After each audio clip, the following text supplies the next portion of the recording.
कलम से उन पौधों की जाती जिनके सीड नहीं होते हैं या सीड से वो नहीं लगते, जैसे कुंदरू हो गया, गुलाब हो गया, परवल हो गया, पोई का साग हो गया, ये सब कलम से लगते हैं ये पौधे। नींबू वगैरह की होती है सर कलम? और हाँ, वो कलम, वो ग्राफ्टिंग, वो अलग तरीका है, उसमें ग्राफ्टिंग करके कर सकते हैं, कोई दिक्कत नहीं, उसमें ग्राफ्टिंग भी होती है और गूटी भी होती है। इंडिजिनियस सीड्स का ग्राफ्टिंग?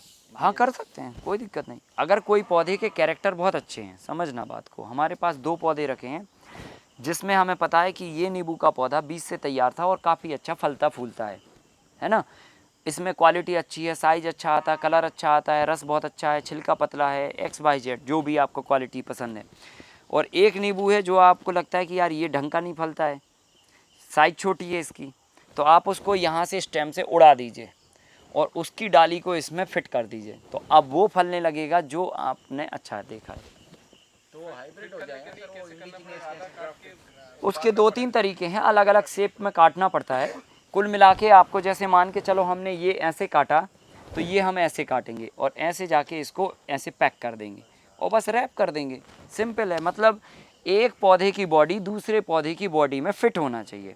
तो हमें काटना ऐसा है, एक को हमने वी काटा और एक को उल्टा वी काटा और बस पैक कर दिया उसमें, ऐसा करना है। तो सिंपल है उसका तरीका। उसका फिर एक लिस्ट। हाँ है, जीएमओ में जीन्स परिवर्तित करते हैं और हाइब्रिड में केवल क्रॉस पॉलिनेशन करते हैं, है ना। क्रॉस पॉलिनेशन में कोई तकलीफ नहीं है, लेकिन जीएमओ में बहुत तकलीफ है।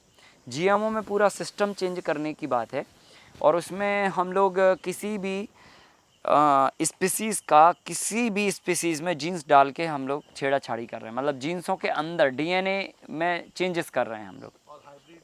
हाइब्रिड में कोई डीएनए में चेंजेस नहीं होता। हाइब्रिड में केवल नेचुरली तरीके से हम एक बीज को दूसरे बीज से क्रॉस कराते हैं। तो उससे जो बीज बन रहा है? नहीं, वो ग्राफ्टिंग नहीं, नहीं नहीं नहीं नहीं। तो उससे जो बीज बन रहा है वो कैसे, कौन से कैटेगरी में आएगा? वो जीएमओ हुआ फिर। नहीं नहीं नहीं, जो हाइब्रिड बना के काट के ऐसे हम ग्राफ्टिंग कर रहे हैं, ग्राफ्टिंग करके, ये तो कुदरती व्यवस्था है, कोई दिक्कत नहीं है इसमें।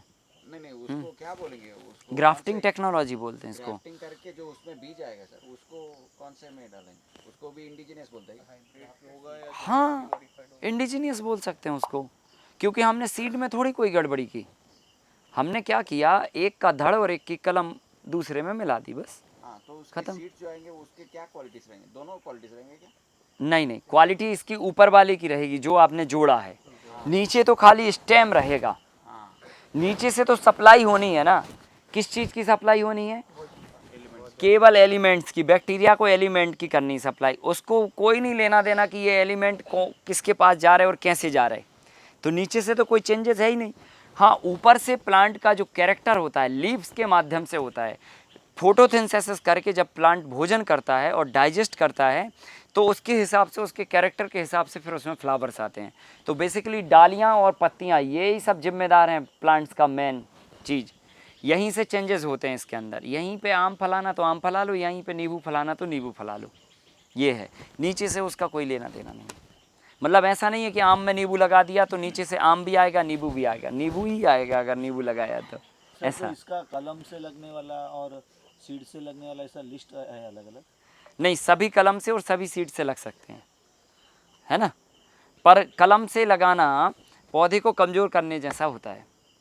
हाँ, कलम से पौधे कम उम्र जीते हैं और बीज से पौधे ज़्यादा उम्र में जीते हैं, ऐसा है, और बहुत लंबे समय तक फलते भी हैं। नहीं नहीं नहीं नहीं, केवल फ्रूटिंग के लिए हम ऐसा करते हैं।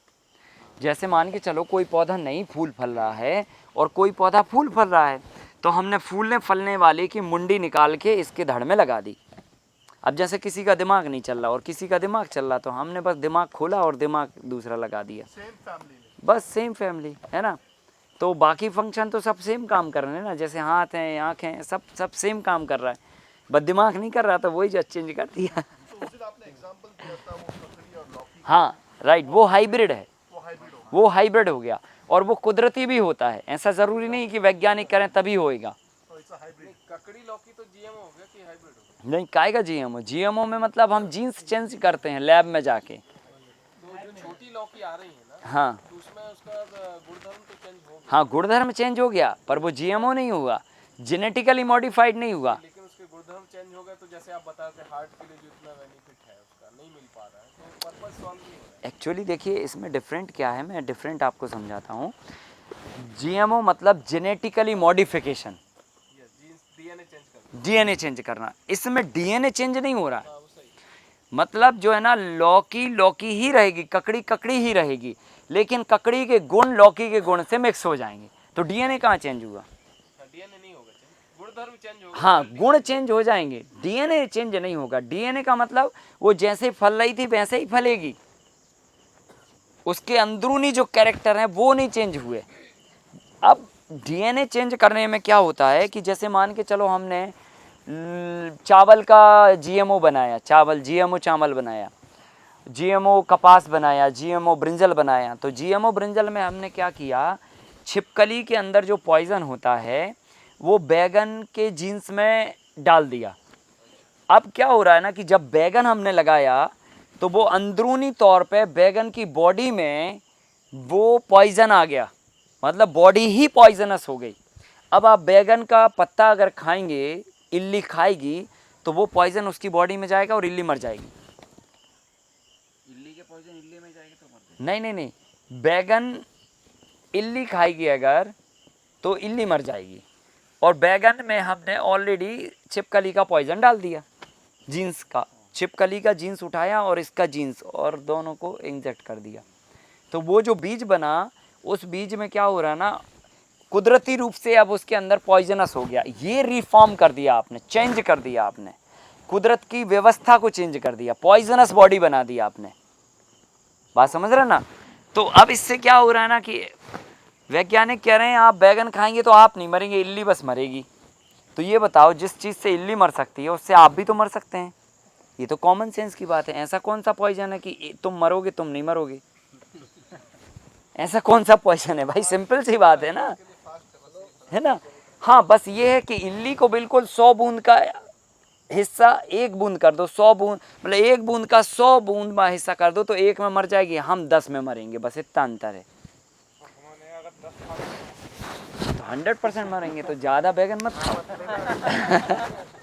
अब इसके बाद जो है ना, जैसे चावल का जीएमओ बना तो उसमें क्या किया उन्होंने, सुअर के जीन्स को निकाल के चावल के अंदर डाला है, तो उससे क्या होता है, चावल जो है ना एकदम वाइट आता, दूध जैसा, प्लास्टिक जैसा दिखता है, तो वो सुअर का आपने जीन्स उसमें इंजेक्ट कर दिया। तो अब ये क्या है ना, कुदरत की अनोखी व्यवस्था के साथ में छेड़ी होगी ना। आप चावल को चावल से क्रॉस कराइए, उसकी स्पीसीज से उसको ही क्रॉस कराइए, ये कुदरत ने व्यवस्था की है। ऐसे तो नहीं कि सांप जो है ना घोड़े से क्रॉस हो रहा, ये व्यवस्था तो नहीं की ना। सब जोड़ा बन जाएगा। तो ये क्या हो रहा है ना, हम ये कर रहे हैं, हमारा दिमाग वैसे चल रहा है, तो वो दिमाग से हम क्या कर रहे हैं ना, जीन्स को रिफॉर्म कर रहे हैं। अब जीन्स जब आप बदल दोगे तो कई दिनों के बाद में इंसान कैसा पैदा होगा पता नहीं, क्योंकि इंसान का डीएनए भी तो उसी से बनता है जो खाते हैं। 30 साल के बाद में आपकी जनरेशन चेंज हो जाएगी, पता चला सींग निकाल के बच्चे आ रहे हैं, आ सकते हैं भाई, क्या दिक्कत उसमें? आए हैं सर, 1-2 केस हुए हैं। अरे 1-2 नहीं, अभी बहुत सारे होंगे। आने वाले समय में बच्चे कैसे पैदा होंगे, ये कैसे बिहेव करेंगे, ये भी नहीं पता आपको, अगर जीएमओ का फूड खाया हमने तो।